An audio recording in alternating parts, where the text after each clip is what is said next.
Me voici à Dinard, la Nice du Nord, l'une des plus belles stations balnéaires françaises, qui compte un peu plus de 10 000 dinardais.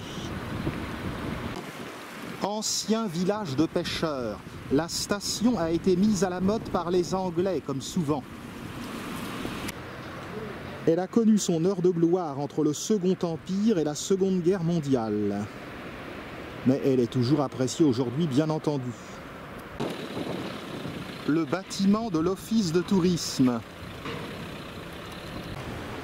Dans l'entre-deux-guerres, Dinard comptait 4 casinos, pas moins, et une centaine d'hôtels. Les personnalités qui sont venues à Dinard sont multiples. Politiques, écrivains, artistes, peintres. On peut citer le prince de Galles, futur Édouard VII, Winston Churchill, le roi des Belges Albert Ier, mais également l'empereur d'Allemagne Guillaume II, avant 1914-1918 évidemment. Côté écrivain, Lautréamont, Agatha Christie, Oscar Wilde, Jules Verne, qui aurait trouvé ici l'inspiration pour Voyage au centre de la Terre. Il y eut aussi Paul Signac, Pablo Picasso.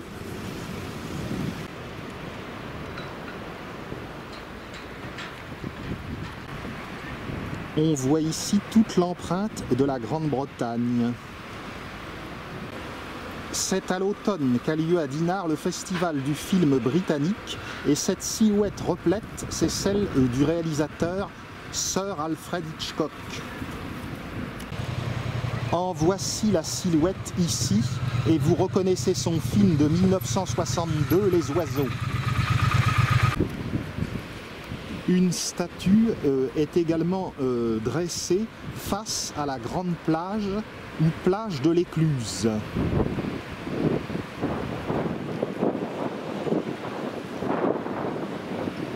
Par ici, c'est la pointe du Moulinet. Je vais commencer ma balade vers l'ouest. Je vais aller voir le quartier de Saint-Énogat et passer par la pointe de la Malouine. Je ne connais pas ce quartier. L'endroit où je vais, Saint-Énogat, est considéré comme le berceau de Dinard.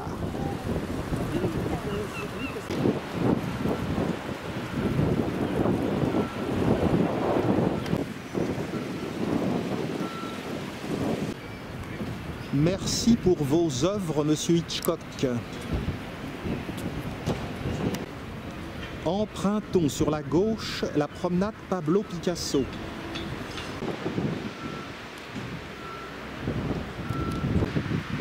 On dit de Dinard qu'elle est la Nice du Nord.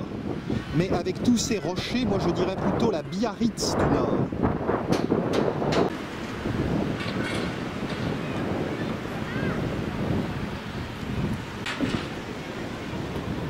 Il y a ici plus de 400 villas intéressantes, il va falloir renoncer à les voir toutes. Le moins beau côtoie le beau. Au-delà de la pointe du Moulinet, on commence à apercevoir Saint-Malo et sa ville close.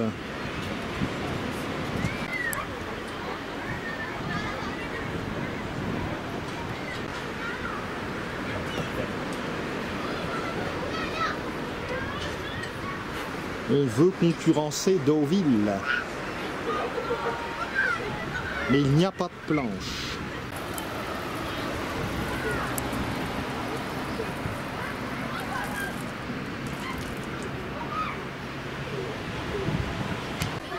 La promenade Pablo Picasso se poursuit jusqu'au bout de la plage.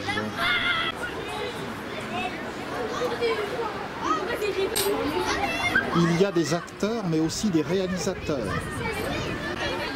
La flèche de la cathédrale Saint-Vincent de Saint-Malo.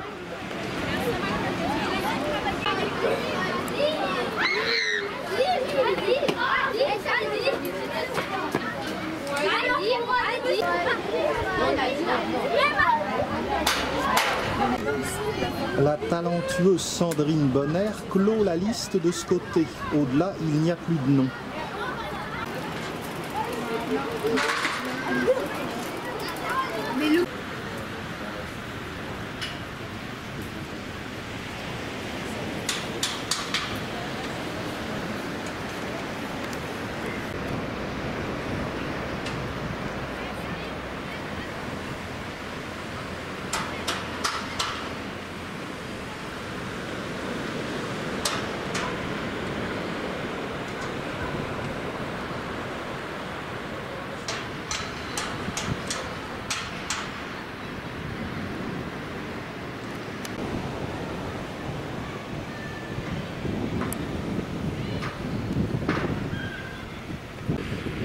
Je ne peux que vous recommander de regarder à la télévision 2 films de Bleu Clair Productions. Dinard à l'heure anglaise et également un film sur Lady Monde, une franco-anglaise figure locale de Dinard.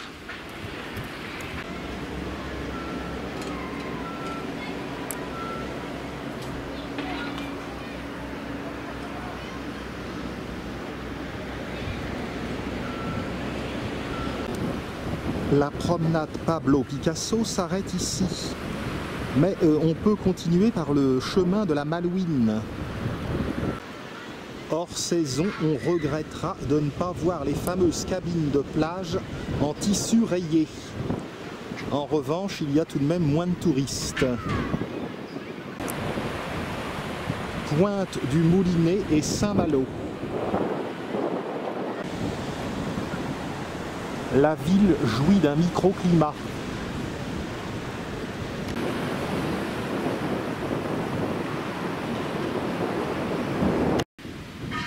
J'espère que vous allez entendre parler de moi.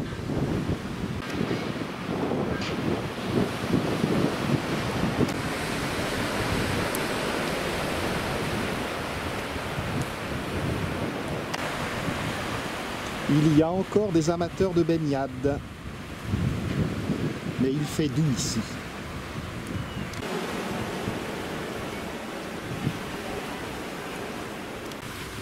La côte d'Émeraude est inépuisable entre Cancale et le Cap Fréhel. Même les curiosités qui ne sont pas sur la côte, qui sont en retrait dans les terres, sont très intéressantes et elles sont à proximité, comme Dinan, la vallée de la Rance, Dol de Bretagne.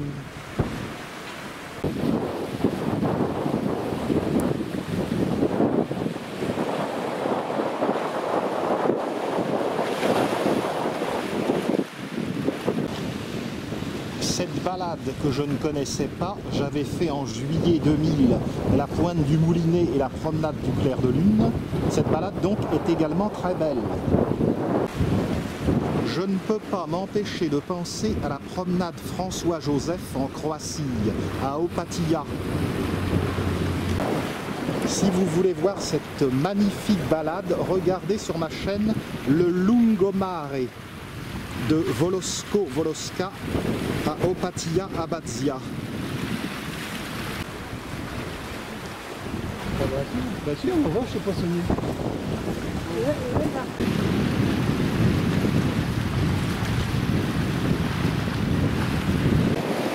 à Saint-Malo, le fort national, l'île du Grand B et le fort du Petit B.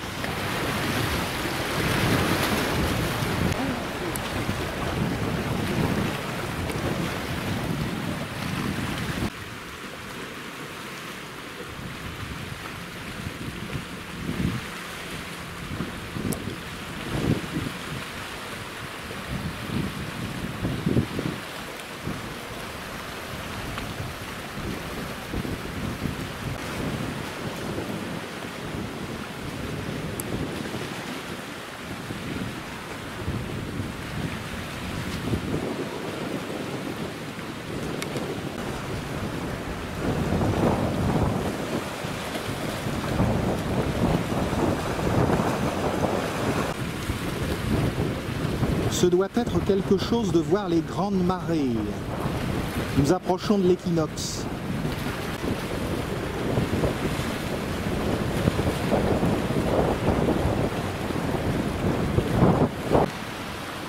Les magnifiques villas surplombent la mer. Le découpage du granit, on dirait de la pâte feuilletée. Regardez cette villa qui repose sur des arcades gothiques.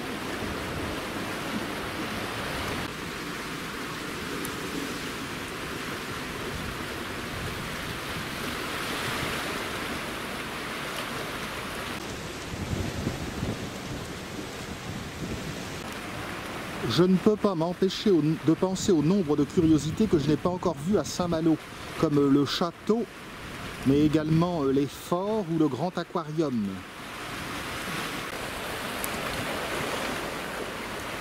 Dans le grand aquarium, il y a une sorte de sous-marin.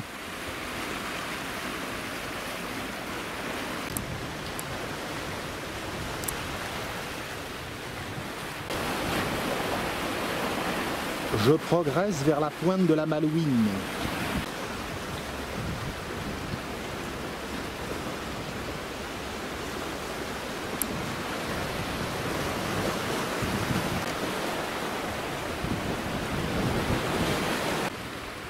Si j'ai mal aux pattes, eh bien, il y a là un pédiluve gratuit. Pointe du Moulinet.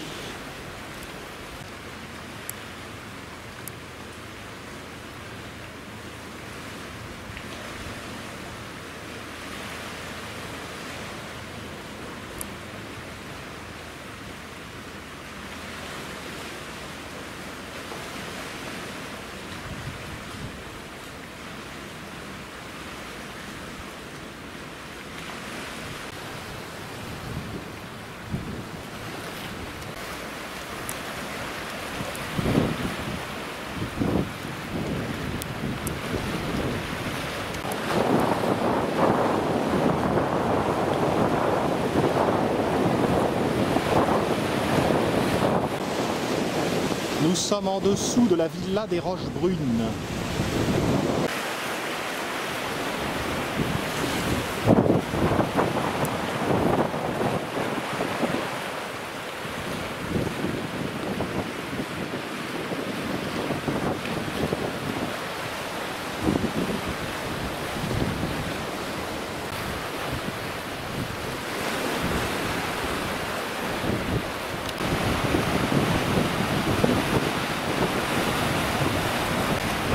L'île de Cézembre, en face, a été violemment bombardée pendant la Seconde Guerre mondiale.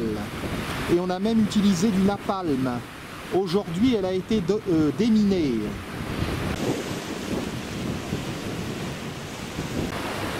Au loin, vers l'ouest, on aperçoit l'un des plus beaux sites de la Bretagne, le Cap Fréhel.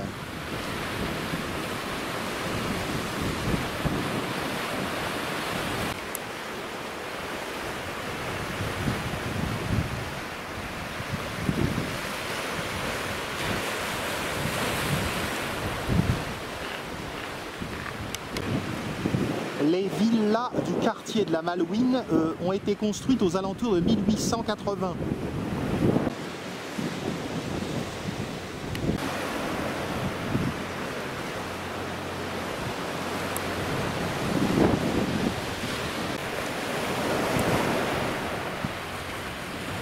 Moins couru que la plage de l'Écluse.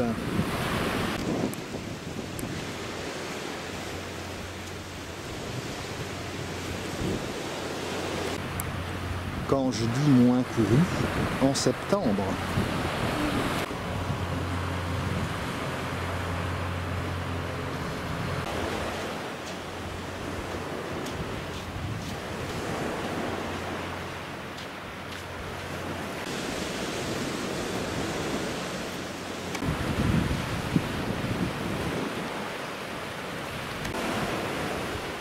Il faut se laisser bercer par les images et le ressac.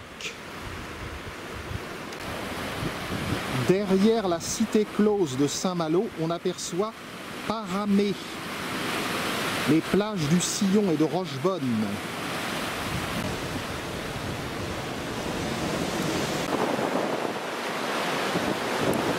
Après présent, je file vers la pointe des Ététés. Belle vue sur la pointe de la Malouine et la villa des Roches Brunes.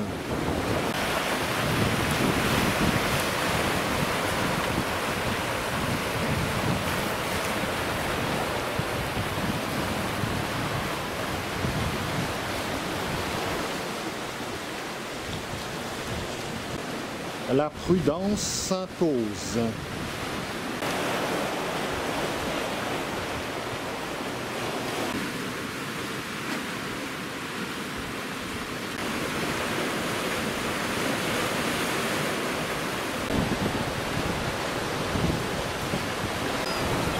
Les oiseaux de Hitchcock.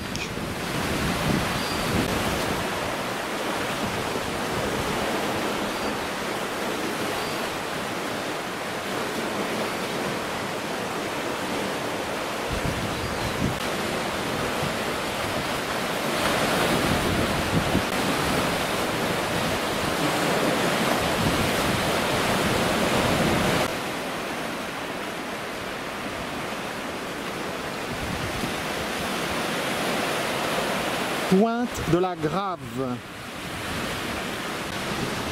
On pourrait poursuivre tout le long de la côte vers Saint-Lunaire, Saint-Briac-sur-Mer, Saint-Jacques-de-la-Mer, Saint-Cast-le-Guildo.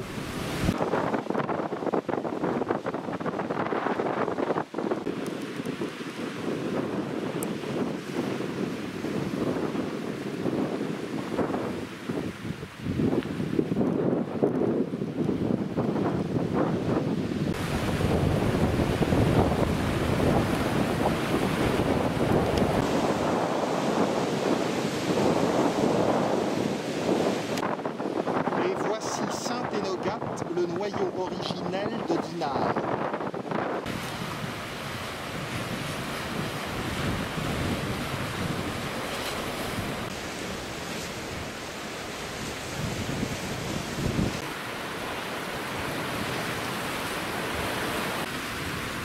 Très curieux ces masses rocheuses noires au milieu des granites.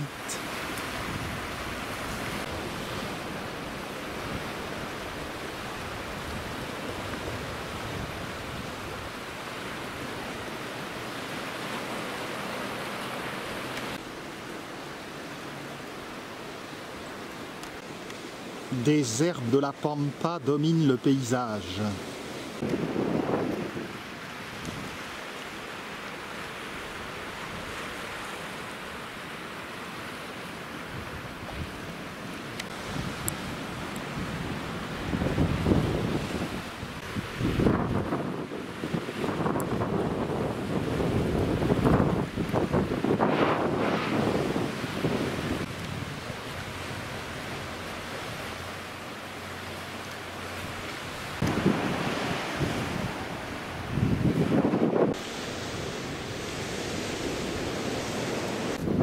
Je vais remonter par ici pour aller voir les jardins de Port-Rioux.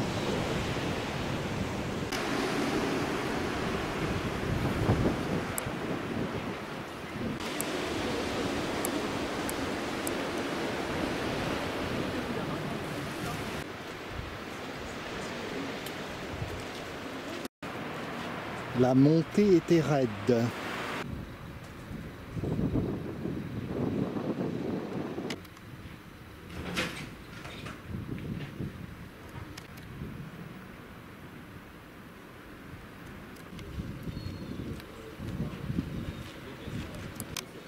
Renseignements pris par ces aimables Anglaises que vous voyez là-bas, les jardins du Port-Rioux, c'est de ce côté par le boulevard de la Mer. Villa le Port-Rioux d'ailleurs.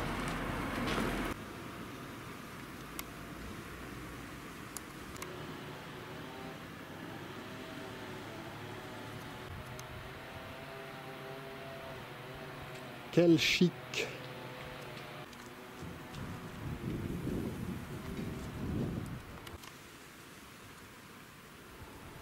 Gagnons le petit jardinet. Il y a des bancs pour s'asseoir et faire une petite pause. Voici le jardin du Port-Rioux. Tout simple, pas de fioritures, mais il n'en est pas moins magnifique. très agréable.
Allons voir ce petit promontoire. J'adore cet endroit.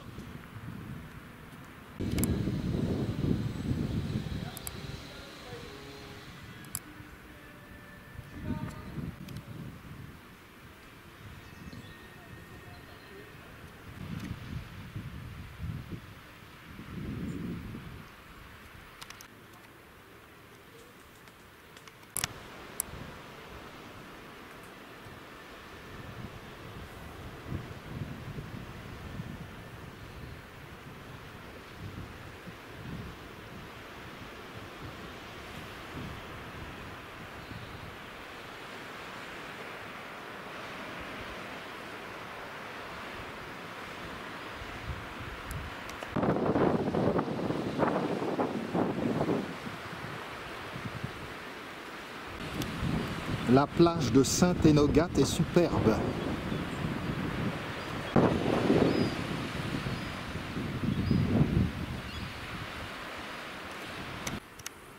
Ces poacées sont quelque peu envahissantes, notamment en Californie et en Nouvelle-Zélande.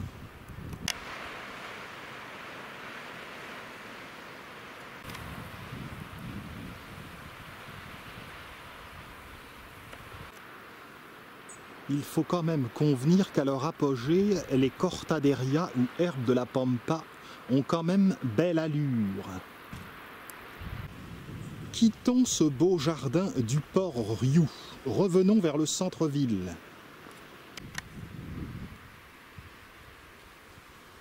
Il y aurait très certainement, vers le centre de Saint-Énogat, d'autres curiosités intéressantes à voir, mais je suis un peu minuté.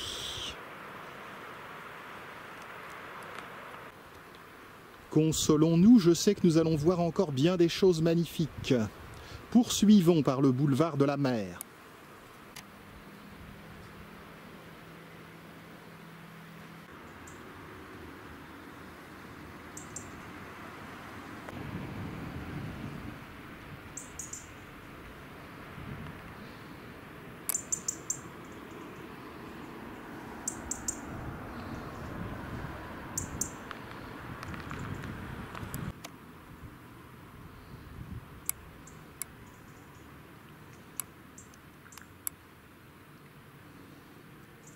Hors saison, je ne me sens pas du tout bousculé pour visiter Dinard.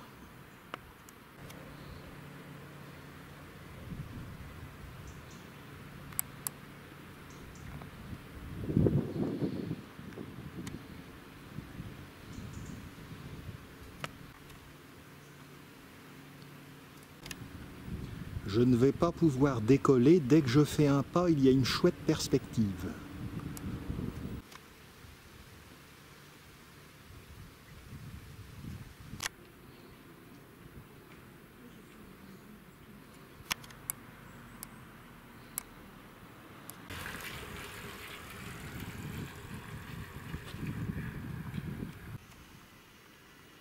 Direction la villa Velox.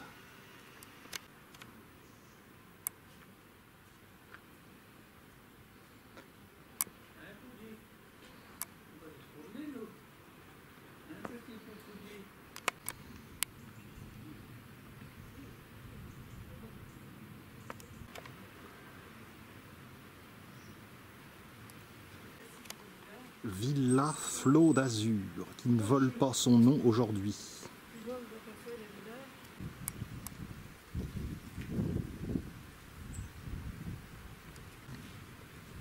Le tout avec des senteurs marines et de conifères mêlés.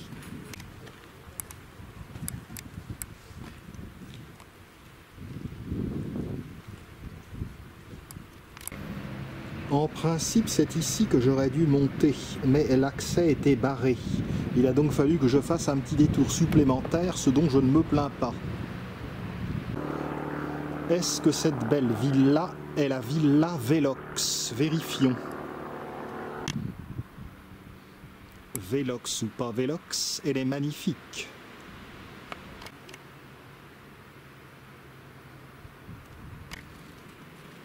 Il n'y a pas d'indication qui me le confirme.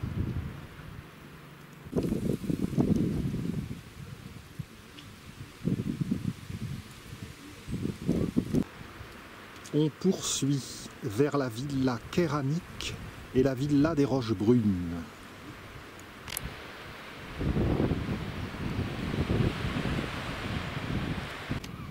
À présent, j'ai la réponse à mon questionnement. La villa Velox, ce n'était pas la belle de tout à l'heure, c'est celle-ci. Quant à la villa Kéranique, elle est juste à côté.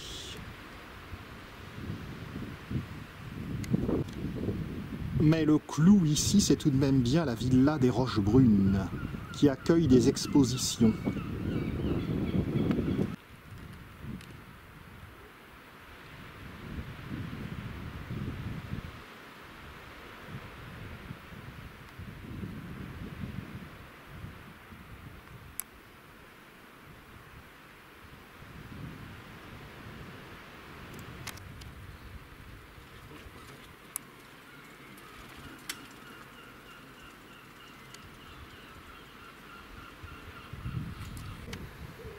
Belle vue sur la plage de l'Écluse et la pointe du Moulinet. La villa des Roches Brunes est le symbole de Dinard. Il y avait ici le château du duc d'Audifré-Pasquier en 1865. L'homme d'affaires Auguste Poussineau a acquis le château du Duc en 1879 et il a fait construire toute une série de villas malgré les contraintes du lieu. C'est Alexandre Angier, architecte à Saint-Brieuc, qui les a réalisées.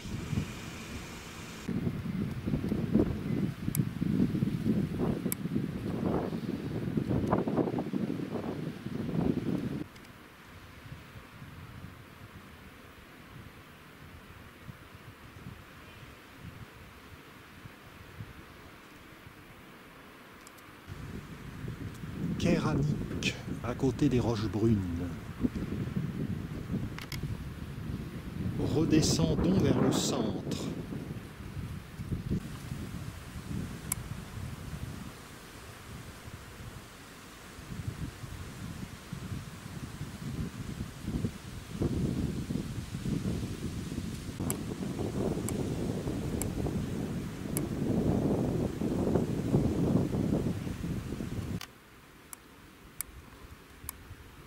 L'allée des douaniers, dont je descends, rejoint l'avenue Poussineau. Auguste Poussineau qui a racheté donc le château des Roches Brunes. Nous sommes au pays des merveilles.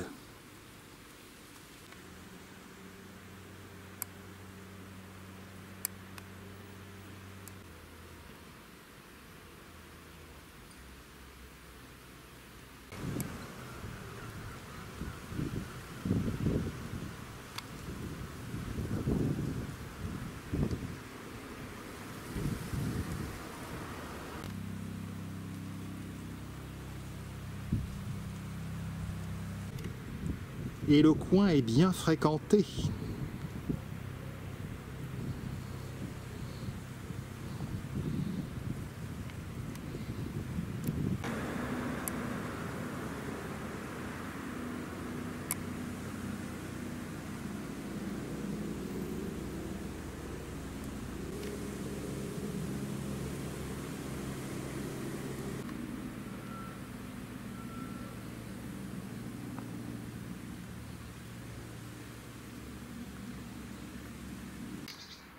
Nous parvenons à la rue de la Malouine, allée de la plage.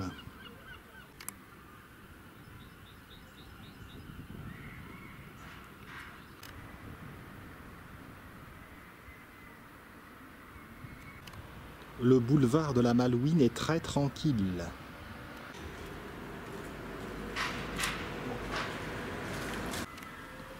Nous revenons tranquillement à la plage de l'Écluse, grande plage.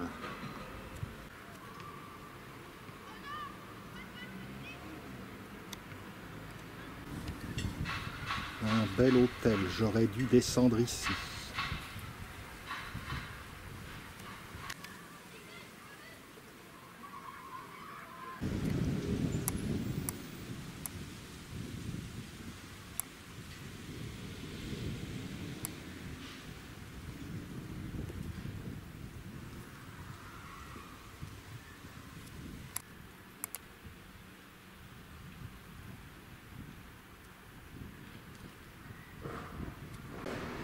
Le boulevard Albert Ier nous ramène vers la plage. Le roi chevalier, dont on peut voir la statue à Sainte-Adresse, près du Havre, s'est vaillamment battu pour l'indépendance de sa patrie en 1914-1918.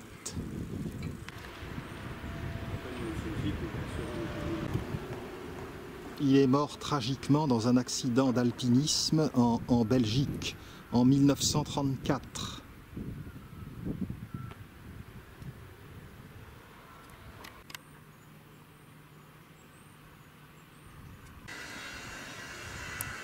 Voilà, nous revenons devant la plage.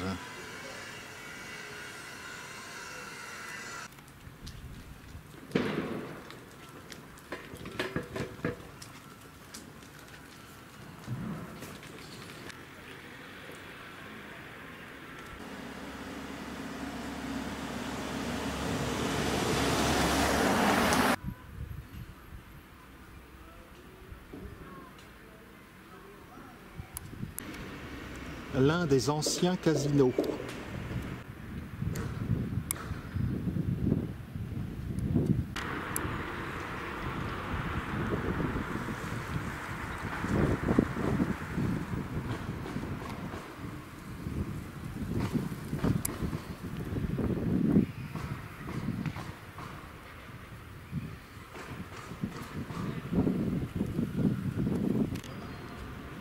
Voici pour une petite exploration sûrement incomplète de la partie ouest de Dinard.